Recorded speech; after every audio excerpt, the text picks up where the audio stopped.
అయోధ్యలో ఆదర్శపుత్రులుగా ఆదర్శ సోదరులుగా పెరుగుతున్న రామలక్ష్మణ భరత శత్రుఘ్నులకు యవ్వన వయసు వచ్చింది.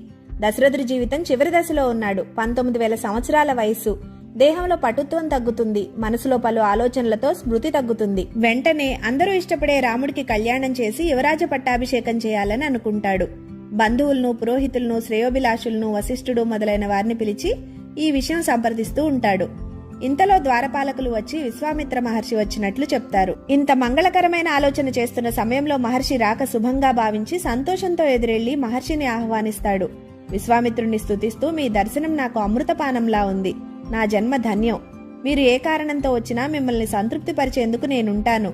నేనేం చేయాలో సెలవీయండి అని అడుగుతాడు. అప్పుడు విశ్వామిత్రుడు, నేను లోక కళ్యాణార్థం ఒక యజ్ఞం సంకల్పించాను. అది మహత్తరమైన దేవయజ్ఞం. అది ఎన్నిసార్లు మొదలుపెట్టినా మారీచ సుబాహు అనే రాక్షసులు వారి వికృత చేష్టలతో దానికి విఘ్నం కలిగిస్తున్నారు. వారిని సంహరించేందుకు నాకు ఎవరి సహాయం అవసరం లేదు. కానీ యజ్ఞం అంటే విష్ణు స్వరూపం. ఆ సమయంలో నేను కోపం లాంటి లక్షణాలు చూపించడం, సంహరించడం తగదు. అందుకనే నీ సహాయం కోరుతున్నాను. నీ కుమారుడు రాముణ్ణి నాతో పంపు. రాముడు ఈ కార్యం సాధించగలడు అంటాడు. అది విని గుండె పగిలినట్లవుతుంది దశరథుడికి. వచ్చింది విశ్వామిత్ర మహర్షా లేక యముడా అని ఉన్న చోటే కొప్పకూలిపోతాడు.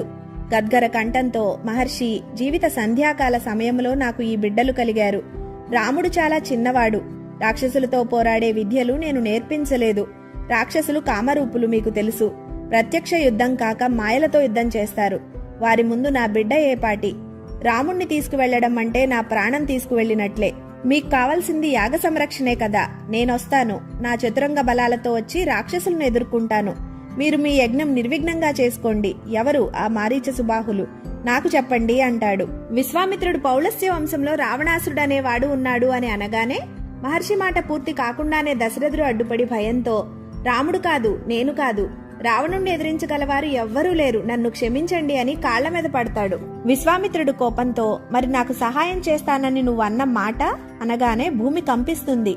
వెంటనే వశిష్ఠుడు దశరథుణ్ణి పిలిచి, రాజా, విశ్వామిత్రుడు శక్తి సామర్థ్యాలకు మీ సహాయం అవసరం లేదు. యజ్ఞం తాను ఎలా అయినా చేయగలడు. దేవతల దగ్గర కూడా లేని అస్త్రాలు ఆయన దగ్గర ఉంటాయి. అంతేకాదు ఎప్పటికప్పుడు కొత్త అస్త్రాలను సృష్టించగలడు. ఆయన సంకల్పం వేరే ఉంటుంది. రాముడికి సమస్త శస్త్రాస్త్ర విద్యలు అందే సమయం ఇది. ధైర్యంగా రాముణ్ణి మహర్షితో పంపండి అని చెప్తాడు.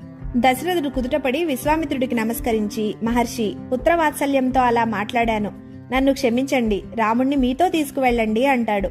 రాముడితో లక్ష్మణుడు వెళ్తాడు. లక్ష్మణుడు వెళ్లడానికి ఎవరి ప్రమేయమూ లేదు. రాముడు వెళ్తే లక్ష్మణుడు వెళ్తాడు. అలా రామలక్ష్మణులు విశ్వామిత్రునితో వెళ్తారు.